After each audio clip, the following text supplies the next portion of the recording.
गुरु भक्ति योग। आध्यात्मिक मार्ग में हर एक साधक को गुरु की आवश्यकता पड़ती है। केवल गुरु ही वास्तविक जीवन का अर्थ एवं उसका रहस्य प्रकट कर सकते हैं तथा प्रभु के साक्षात्कार का मार्ग दिखा सकते हैं। केवल गुरु ही शिष्य को साधना का रहस्य बता सकते हैं। जिन्होंने प्रभु का साक्षात्कार किया है वे ही आदर्श गुरु हैं। ऐसे गुरु मन, वचन और कर्म से पवित्र हैं। ऐसे गुरु अपने मन, इंद्रियों पर प्रभुत्व रखते हैं। वे सब शास्त्रों का रहस्य समझते हैं। वे सरल, दयालु, सत्य प्रिय एवं आत्मारामी होते हैं। शिष्य के हृदय के अंतःस्थल में सुषुप्त दैवी शक्ति को गुरु जागृत करते हैं। गुरु से पूरा लाभ उठाने के लिए उनके प्रति शिष्य में दृढ़ श्रद्धा एवं सच्ची भक्ति होनी चाहिए। शिष्य को गुरु के प्रति जितनी मात्रा में भक्ति भाव होगा उतनी मात्रा में उसे फल की प्राप्ति होगी। गुरु मनुष्य के रूप में साक्षात ईश्वर ही है।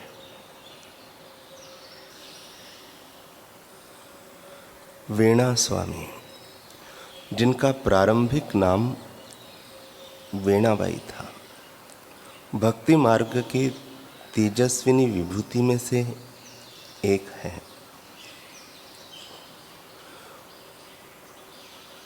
बहुत छोटी उम्र में ही वीणाबाई का विवाह कर दिया गया था।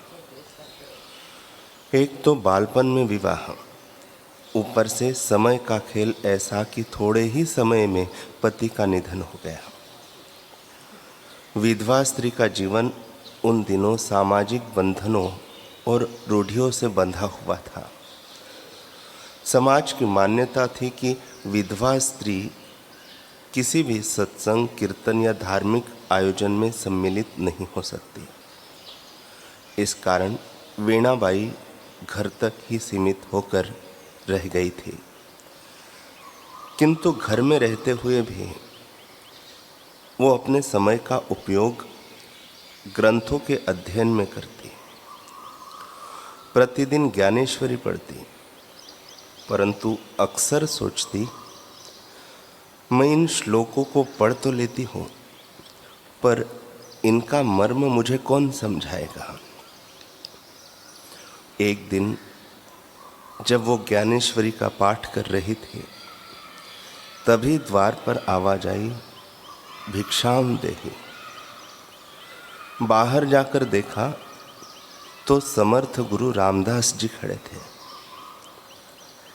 उन्होंने दूध की मांग की। वीणाबाई ने अपनी सासू माँ से आज्ञा मांगी।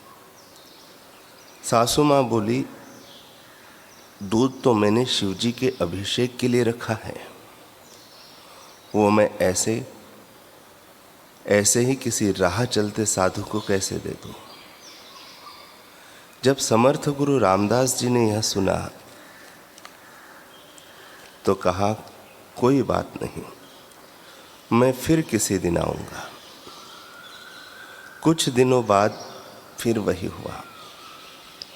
वीणाबाई के मन में ज्ञानेश्वरी का एक अभंग पढ़ते हुए जैसे ही यह विचार उठा, इसका अर्थ क्या हुआ, मैं किससे समझूं। तो फिर से करुणामय गुरु ने द्वार पर भिक्षा के लिए दस्तक दे दी।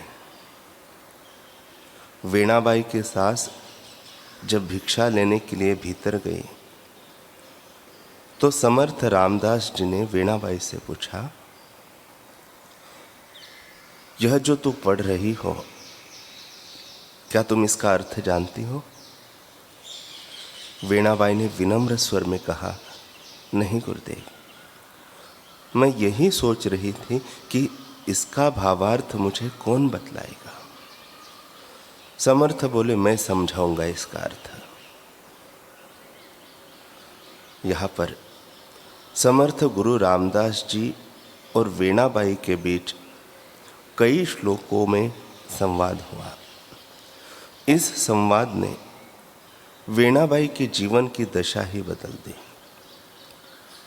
इसके बाद समर्थ गुरु रामदास जी ने मधुकरी ली और वहां से प्रस्थान कर गए।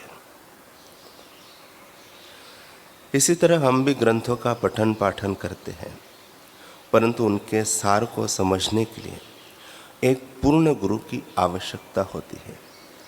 तभी हम उन ग्रंथों का मर्म जान सकते हैं।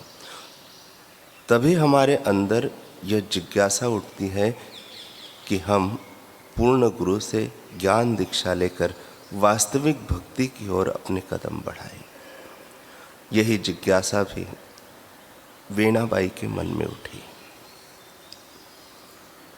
समर्थ गुरु के जाने के बाद वीणाबाई के चिंतन में हर पल यही रहता, वे संत कहाँ रहते हैं, मैं उनसे कैसे ज्ञान प्राप्त कर सकती हूँ। एक दिन जब वीणाबाई ने एक महिला को अभंग गाते सुना तो पूछा, ये किसके अभंग है? उस महिला ने उत्तर दिया, ये मेरे गुरुदेव समर्थ रामदास जी के अभंग है। वे कोल्हापुर में रहते हैं। संयोग से वीणाबाई का मायका भी कोल्हापुर में ही था। वीणाबाई ने अपनी सासू माँ और ससुर जी से कुछ दिनों के लिए अपने मायके जाने की अनुमति ली। वहाँ वो नियमित रूप से समर्थ गुरु रामदास जी के सत्संग कीर्तन में जाने लगे।